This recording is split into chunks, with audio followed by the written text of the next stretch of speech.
It usually doesn't hit all at once. It arrives quietly. One day you wake up, open your phone, and see someone your age announcing something big. A promotion, a wedding, a new home, a milestone that feels adult and complete. You scroll past it, then another, and suddenly there's a tightness in your chest you can't explain. You don't feel jealous exactly. You feel late, like you missed a turn somewhere, like everyone else received a map and you're still trying to figure out which direction you're facing. This is what it feels like to believe you are behind in life. Not failing, not broken, just behind. And the most painful part is that no one can see it from the outside. You still show up.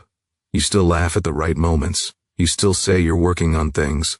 But inside there's a quiet panic ticking away, asking the same question over and over again. What is wrong with me? Psychology has a word for this feeling, but it rarely captures how heavy it actually is. Because this isn't just comparison. This isn't just low confidence.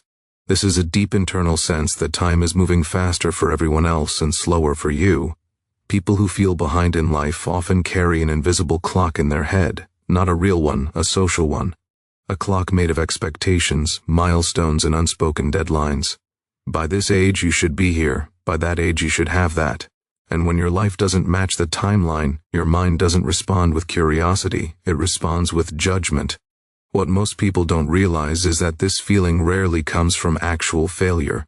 It comes from internalized timelines that were never consciously chosen.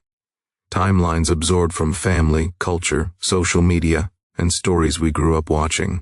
By the time we're adults, these timelines feel like facts instead of opinions. And once that belief settles in, your brain starts filtering reality through it. You don't just notice where you are, you notice where you aren't. You don't measure progress, you measure distance. Distance from where you think you should be. Psychologically, this creates something called temporal self-disgray. That's a complicated phrase for a very simple experience. The person you are today feels painfully out of sync with the person you thought you would be by now. And every day that gap feels wider, heavier, harder to ignore. People in this state often describe life as feeling stuck. Even when they're technically moving, they're learning, working, surviving, improving in small ways. But none of it feels like it counts because it doesn't match the imagined version of success they're holding themselves against. And here's the cruel part. The more behind you feel, the harder it becomes to move forward. Because feeling behind doesn't just hurt emotionally, it changes how your brain functions. When the mind believes it is failing a timeline, it enters a constant state of low-grade threat. Not panic, not fear you can name, just a persistent pressure in the background. This pressure narrows attention. It reduces creativity. It makes decisions feel heavier than they need to be. Suddenly, everything feels risky. Trying something new feels dangerous because what if it confirms you're already too late? Committing to a path feels terrifying because what if it's the wrong one and wastes even more time? Rest feels undeserved because you haven't earned it yet. So people freeze, not because they're lazy, not because they lack ambition, but because their nervous system is overloaded with the idea that time is running out. This is why so many people who feel behind also feel exhausted. Even when their life doesn't look that demanding on the surface, they are constantly mentally rehearsing alternative lives. Lives where they started earlier, chose better, knew sooner, spoke up, took risks, didn't waste time. The brain doesn't experience these thoughts as imagination. It experiences them as loss. And grief, even imagined grief, is heavy. Another psychological layer that rarely gets talked about is how feeling behind often comes with a quiet sense of shame. Not loud shame, subtle shame. The kind that whispers instead of screams. The kind that makes you avoid questions like, "So, what are you doing these days?" The kind that makes you downplay your own efforts because you assume they won't sound impressive enough. This shame isn't rooted in reality. It's rooted in comparison-based identity. When your sense of worth becomes tied to progress relative to others, your identity becomes fragile. You don't ask, "Am I growing?" You ask, "Am I growing fast enough compared to them?" And comparison is a race with no finish line. Psychological research shows that humans are not built to compare themselves to hundreds or thousands of peers at once. For most of human history, comparison happened within small communities. A village, a family, a few dozen people. Today, your brain compares your private, unfinished life to everyone else's curated highlight reel.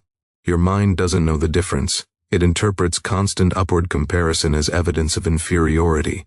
That's why feeling behind often comes with a distorted self-image. People begin to see themselves as fundamentally slower, less capable, or somehow defective. They start rewriting their personal story to explain why they haven't arrived yet. I'm just not disciplined. I'm bad at life. Everyone else figured it out except me. But these aren't insights. They're conclusions drawn from incomplete data. What's rarely acknowledged is that feeling behind is often a sign of delayed alignment, not delayed ability. Many people move slowly, not because they lack potential, but because they're trying to build a life that actually fits them. And fit takes time, especially in a world that rewards speed over depth. People who feel behind are often more reflective. They question paths instead of blindly following them. They think deeply before committing. They hesitate not because they're incapable, but because they're trying to avoid building a life they'll later have to escape from. But reflection doesn't look impressive on a timeline. There's no post for inner clarity, no celebration for choosing not to rush, no applause for outgrowing dreams that weren't yours. So from the outside it looks like stagnation. From the inside it's often quiet reconstruction. Another overlooked factor is emotional backlog. Many people who feel behind spent earlier parts of their life surviving rather than building. They were dealing with emotional stress, family pressure, instability, self-doubt, or environments that didn't support growth. While others were accumulating achievements, they were learning how to stay afloat. Psychologically, survival mode delays development. When your nervous system is focused on safety, long-term planning takes a backseat. This isn't a failure, it's a biological response. But later, when life finally becomes calmer, the comparison begins. You're safe now, the world says. So why aren't you ahead? Because safety came late, and healing takes time. People who feel behind often underestimate how much unseen work they've already done. Emotional maturity, self-awareness, resilience, empathy. These aren't visible milestones, but they shape the trajectory of a life more than any early achievement. Still, the mind doesn't reward invisible progress. It keeps asking for proof. And this is where the inner tension grows. You feel pressure to catch up, but you don't even know what that means anymore. Catch up to what? To whom? To which version of success? This confusion can lead to impulsive decisions, sudden career changes, rushed relationships, commitments made out of fear instead of alignment. Psychologically, this is called urgency-driven behavior. It's action fueled by anxiety, not clarity. And it rarely leads to peace. People who feel behind are often told to stop comparing or go at your own pace. These phrases sound comforting, but they don't address the real issue. Because the problem isn't comparison itself, the problem is identity being attached to speed. When speed becomes a measure of worth, slowing down feels like disappearing. So the work isn't to stop noticing others, it's to untangle your value from velocity. This requires a psychological shift that doesn't happen overnight. It starts with recognizing that life isn't a single linear track. It's a collection of different paths that intersect, pause, loop, and restart. Some people sprint early and slow later. Others wander before finding momentum. Some bloom quietly then rapidly. The brain wants a straight line. Life rarely offers one. And here's something deeply important that most people never hear. Feeling behind does not mean you missed your chance. It means you're standing at a point where conscious choice matters more than momentum. People who move fast early often do so by following scripts. People who feel behind are often forced to write their own. That's harder, lonelier, but ultimately more honest. The discomfort you feel isn't proof of inadequacy. It's the tension of becoming aware. Awareness always arrives before change, and awareness is rarely comfortable. As adulthood deepens, the feeling of being behind doesn't stay abstract. It becomes more personal. It starts attaching itself to everyday moments. Birthdays feel heavier. Conversations feel loaded. Simple questions begin to carry weight they never had before. So, where are you in life? It sounds harmless, but to someone who feels behind, it lands like an audit. Their mind doesn't answer with facts. It answers with judgment. It scans everything they haven't done yet. Everything they imagine would already be true by now. Psychologically, this is where time pressure turns into identity pressure. In your 20s and 30s especially, society quietly shifts the rules. Exploration is no longer admired the same way. Uncertainty becomes suspicious. You're expected to be established, or at least clearly on your way. When that doesn't happen, people don't always criticize you directly. They just stop asking follow-up questions, and silence can feel louder than judgment.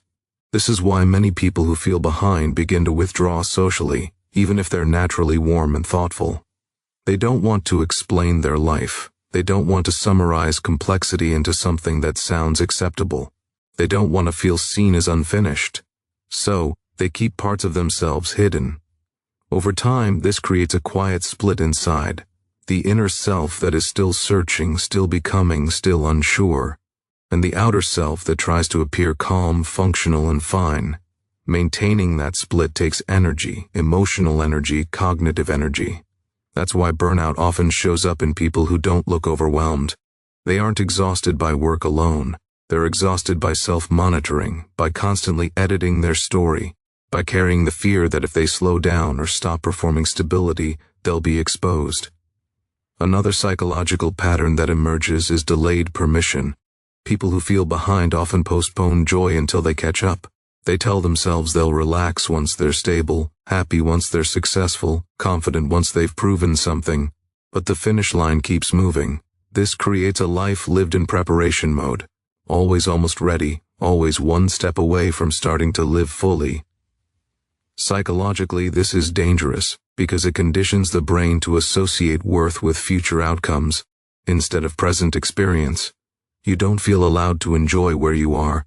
You don't feel allowed to celebrate small wins. You don't feel allowed to rest. And without rest, perspective shrinks. One of the most misunderstood aspects of feeling behind is how it affects motivation. From the outside, it can look like a lack of drive, but internally, it's often the opposite.